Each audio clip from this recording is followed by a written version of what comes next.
insisted on handling all our banking, claiming she wanted to save me the stress since I was busy with the firm. I had called it love. Now I suspected it was a cage. I needed to know what was on the other side of that locked door.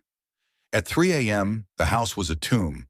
I crept downstairs, my bare feet cold on the polished oak floors.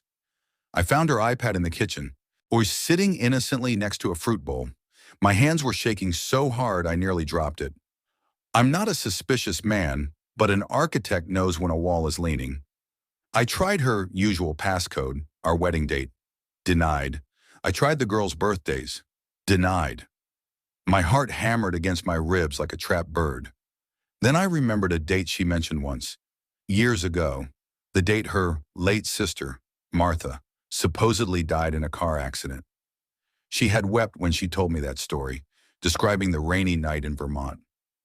I tried that date, May 12, 2005.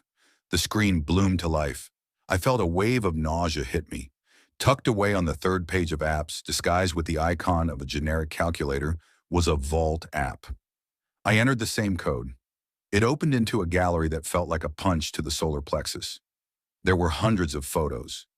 Not of a man, which is what I had braced myself for, but of a boy. A boy who looked exactly like Sarah. He had her high cheekbones, her slightly crooked smile, and those piercing blue eyes. And then I saw the documents. PDFs of bank transfers, school tuition receipts for a place called Blackwood Academy, and a birth certificate for one Julian Jenkins. Mother, Sarah Jenkins. Father, unknown.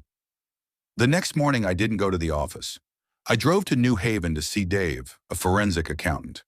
We sat in his war room, a windowless office filled with 3 monitors and the smell of industrial-strength espresso. "Elias, take a look at this," Dave said, tapping a screen showing a complex web of transactions. "Your wife didn't just hide a son.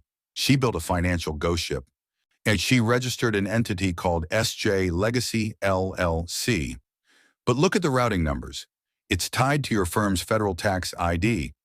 She's been billing your clients for ancillary design consulting and permit expediting, then diverting those checks directly into an account that feeds a bank in Blackwood, Massachusetts." "Wait," I said, leaning in.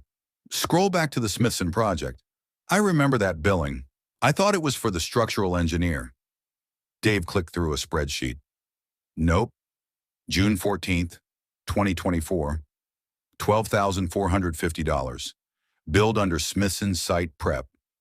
But look at the signature on the authorization form, Elias." He zoomed in. It was mine.